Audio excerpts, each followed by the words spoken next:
Well, hey guys, hope you're having a great day. I'm going to talk today about some of the sacrifices. It'll be a pretty short video, but some of the sacrifices I had to make when I started out as a really not a paralegal, but I started out as a legal receptionist, legal secretary, file clerk, all around Jill of all trades. Okay, but here's the sacrifice that was made. And I've had people say, Leslie, there's nobody that wants to pay more than $15 an hour. It's like too low. Well, I got to tell you, I would have been like, I know it was a long time ago that I started, but I went for a real, sorry for that. I forgot to put the radio down, and it's raining out.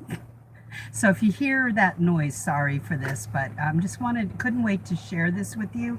And people have been making comments on my paralegal coffee talk page on Facebook about this payment when you start out. Well, one of the shocks about that is because what does people are searching on Google, seeing that the average pay for a paralegal is 53,000 a year. That is so ridiculous. You know, that is what Google has done is they've taken the salaries from all the paralegals across the US and including people who've been in the field like I have for years and years, and then they put them all together and averaged it out. That is so ridiculous. So don't go by that. Of course it's going to be low because you don't have what it takes when you start. Whether you've gone to school or not, you do not have what it takes until you go into you're going into your 1 year anniversary mark and into your second year. And the third and fourth years when you feel like you really know what you're doing, but you feel like you know a lot after your first several months on the job. It's just that you do have a lot more to learn. So they're not going to pay for something you don't have yet. So when I started the job, I was making a very low salary per month. I was driving a used car. Yes, oh yeah, it was a Cadillac. Whoa, it was really used. When I don't even remember what year that was, but the car was, the outside of it looked good, and so did the inside, but it had its issues. And I never intended to use that car to drive 40 miles one way every day to work. But it's what I had, that's what I had to do. About a year and a half later, I got a brand new car. And then I let my daughter borrow it, and it was probably 2 years later. And an older gentleman ran a red light and broadsided her. Thank goodness no one was hurt. But the car was totaled. So here we go, car shopping again. The sacrifice was the low pay, the type of work I was doing, which honestly set me up to go for higher paying jobs later because I knew my way around that law firm, knew everything about buying supplies, which that doesn't, that's a no-brainer. But I knew everything about the filing system because I was thrown into it.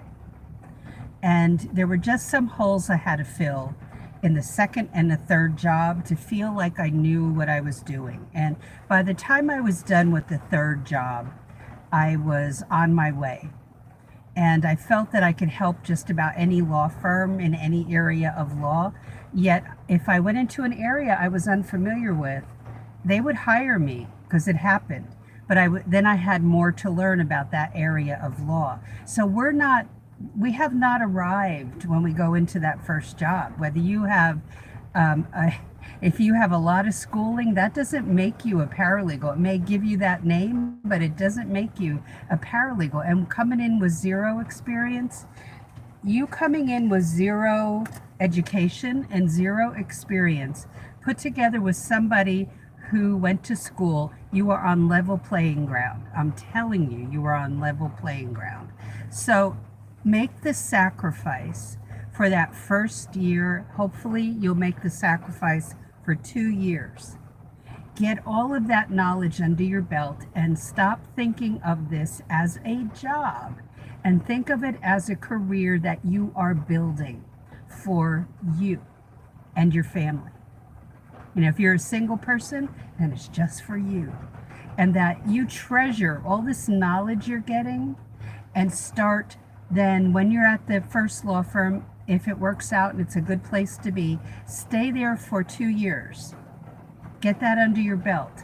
Then trade up for a higher pay somewhere else. Because I'm going to tell you, most law firms, the attorneys are not going to go, well, you are just a treasure, and so here's a $2,000 raise. They're not going to do it.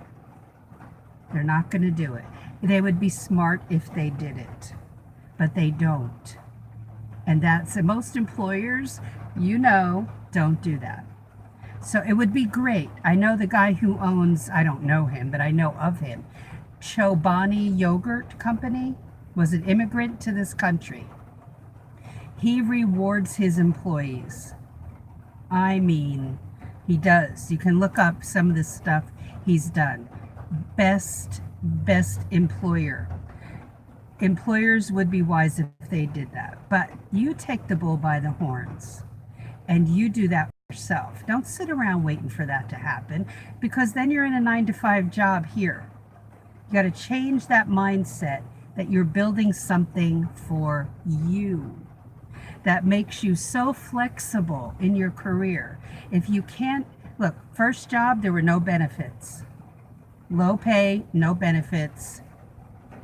But I had the opportunity to work on 3 or 4 case trials in the first 6 months. That meant everything to me, because I could take that knowledge and parlay it into higher paying jobs. Do you catch what I'm saying?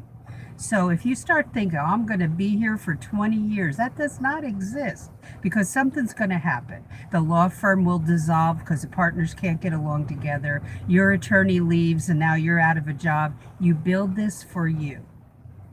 And you don't roll into that place and slack off. You hit it. You learn as much as you can with this idea in mind, that it is a career that you're building to pay off for you financially. It won't the first 2 years. Are you ready for that challenge? Let me know in the comments below, or now comment on it. But feel free to comment regarding this topic or ask questions below. And to make yourself more valuable as a new person going into this field, to get noticed by attorneys, come and take the class that will last for about 6 to 7 months. And a new theme every month for you to go through, new challenges for you to face in our course called Paralegal Inner Circle class. And it's a monthly membership, low price for founding members. This first go around for this monthly class is low priced. So go to my paralegalcoffeetalk.com page, look at the Paralegal Inner Circle class info, and get on the wait list. And so that you don't miss the email. When I launch on Tuesday, we're off. And I will have it open. The registration will be open for just, let's see, the 18th, 19th, 20th, 21st till midnight. Done. So get in on this. It'll go up in price for the next go around, which won't happen to the fall. All right. So good video I just did on the Paralegal Coffee Talk page about these sacrifices, but we went into something else towards the end of it. So watch that video over there, Paralegal Coffee Talk on Facebook. Also, you want to find out what other careers could you go into once you're a paralegal? Do you have to stay with a law firm or a government agency? Can you go to other places? Go to my website, Paralegal Coffee Talk. Look for 19 alternative paralegal, I think it's jobs or careers, and just click on it. Ask for that. You'll get 2 emails that you have to confirm to get that PDF. Okay, and that's for you. That's my thank you to you. And be sure you make sure you confirm those emails. Look in your spam folder, because they like to go there. And you'll get that in your email right away. So be sure to do that. Take advantage of that. That's up on my website right now. So have a wonderful day. It is pouring rain here. And any comments, questions, post them below and I'll be glad to help you out if I can. All right. Have a great one. I'll talk to you in tomorrow.